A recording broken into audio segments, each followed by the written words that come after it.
নদিয়া জেলার শিবনিবাসের শিব মন্দিরের অলৌকিক মাহাত্ম্য। নমস্কার বন্ধুরা, স্বাগত আমাদের চ্যানেলে। সম্পূর্ণ তথ্যটি বিশিষ্ট লেখক শ্যামসুন্দর দত্তের লেখা নদিয়ার শিবনিবাসের শিব মন্দির সম্পর্কিত তথ্যাবলী। আপনাদের কাছে অনুরোধ, ভিডিওটি আপনারা সম্পূর্ণ দেখুন। শিবনিবাস তুল্য কাশী, ধন্য নদী কঙ্কনা। রাজা কৃষ্ণচন্দ্রকে নিয়ে আমরা অনেক গল্প শুনেছি। বাংলা সাহিত্য, বাংলা সংস্কৃতি ও বাংলার ইতিহাসে তার ভূমিকা অবিস্মরণীয়। সংস্কৃত ও ফার্সি ভাষাতে তিনি বিশেষ পারদর্শী ছিলেন। বাঙালির ইতিহাসে তার কথা বলতে গেলে শিবনিবাস গ্রামের কথা এসেই যায়। রাজা কৃষ্ণচন্দ্রের সঙ্গে ওতপ্রোতভাবে জড়িয়ে রয়েছে শিবনিবাস গ্রামের কথা। শিবনিবাসকে নিয়ে ভিন্ন ভিন্ন মতভেদ রয়েছে। শোনা যায় ইংরেজি 1755 সালের আগে নাকি এখানে কোনো জনবসতি ছিল না।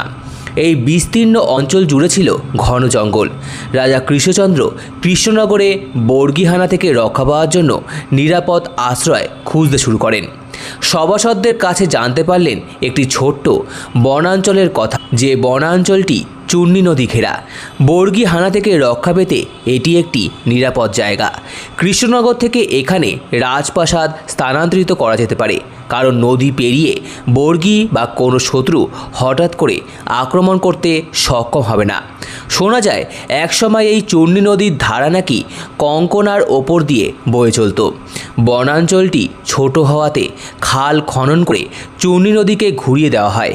ফলে বনাঞ্চলটি আকার আয়তন বৃদ্ধি পায় বটে, কিন্তু কঙ্কনা নদীর ধারা ধীরে ধীরে বিলুপ্ত হয়ে যায়। বর্ষাকালে কঙ্কনা আজও বিশাল জায়গা জুড়ে জলে পরিপূর্ণ হয়ে যায়। রাজা কৃষ্ণচন্দ্র ছিলেন শিব এবং রাম সীতার পরম ভক্ত। তাই এই অঞ্চলে শিব এবং রাম সীতার মন্দির স্থাপনের জন্য উদ্যোগ নিলেন। ইংরেজি 1754 সালে দুটি শিব মন্দির এবং একটি রাম সীতার মন্দির স্থাপন করেছিলেন। এছাড়াও শিবনিবাসের চারধারে ছোট ছোট 108টি শিব মন্দির স্থাপন করেন।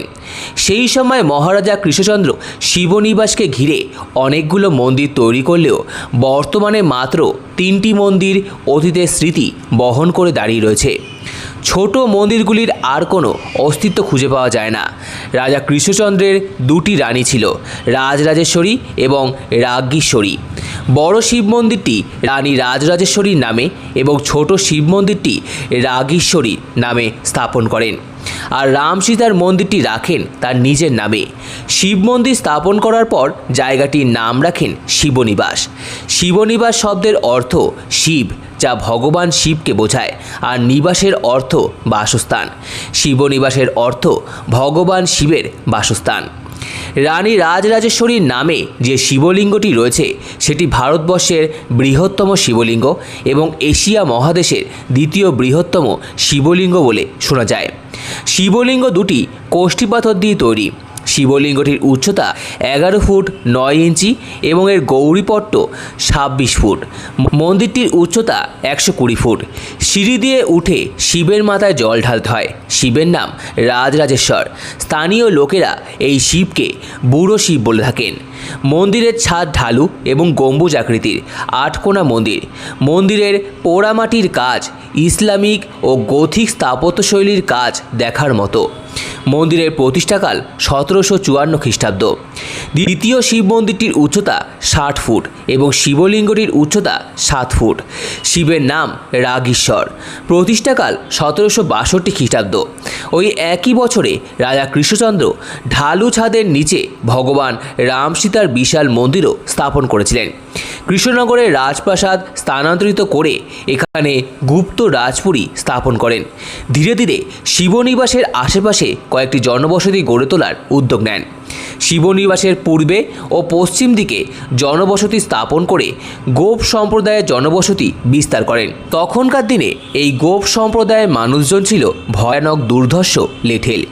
শত্রুদের দমন করার জন্যই রাজা কৃষ্ণচন্দ্র শিবনিবাসের আশেপাশে এই গোপ সম্প্রদায়ের জনবসতি গড়ে তোলেন। শক ও বিশিষ্ট সাহিত্য সমালোচক এবং তৎকালীন বঙ্গীয় সাহিত্য পরিষদের সহ সম্পাদক হারাধন দত্ত মহাশয়ের কাছে শিবনিবাসের এই ইতিহাস শোনার সৌভাগ্য হয়েছিল শ্যামসুন্দর দত্ত মহাশয়ের।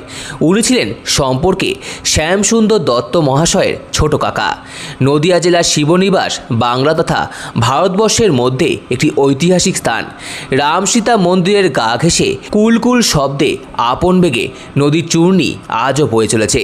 তিন দিকে চূর্ণী নদী দ্বারা বেষ্টিত শিবনিবাস গ্রাম, চারপাশে সবুজে ঘেরা শান্তিপূর্ণ গ্রামীণ পরিবেশ। ভারতচন্দ্র রায়গুণাকর ও গোপাল ভাঁড়ের নিয়মিত যাওয়া আসা ছিল এই গুপ্ত রাজপুরীতে। ভারতচন্দ্র রায় ছিলেন রাজা কৃষ্ণচন্দ্রের সভাকবি, যিনি অন্নদামঙ্গল কাব্যের রচয়িতা। অন্নদামঙ্গল কাব্যের স্বীকৃতিতে রাজা কৃষ্ণচন্দ্র ভারতচন্দ্র রায়গুণাকর উপাধিতে ভূষিত করেছিলেন। আর গোপালচন্দ্র প্রামাণিক রাজসভাদের মধ্যে ছিলেন এক অন্যতম বিশিষ্ট ব্যক্তি, যিনি ভাড়ামির ও রসিকতার জন্য উপাধি পান গোপাল ভাঁড়।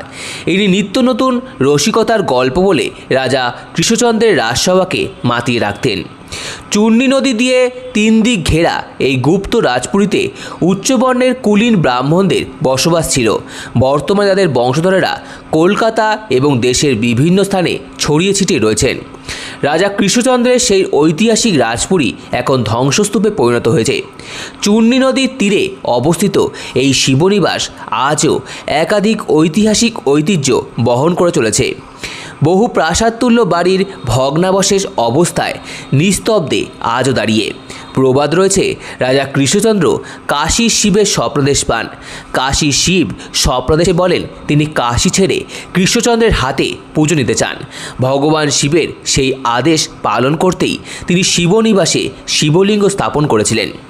শ্রী শশীভূষণ বিদ্যালঙ্কার সংকলিত জীবনী কোষ পুস্তকের দ্বিতীয় খণ্ডে উল্লেখ রয়েছে, শিবনিবাস প্রতিষ্ঠার পর কাশী থেকে আগত ব্রাহ্মণগণের উপস্থিতিতে অগ্নিহোত্রী বাজপেয় যজ্ঞ সম্পন্ন করেন। তাতে মহারাজ অগ্নিহোত্রী বাজপেয়ী উপাধি পান। তাই শিবনিবাস কাশীতুল্য।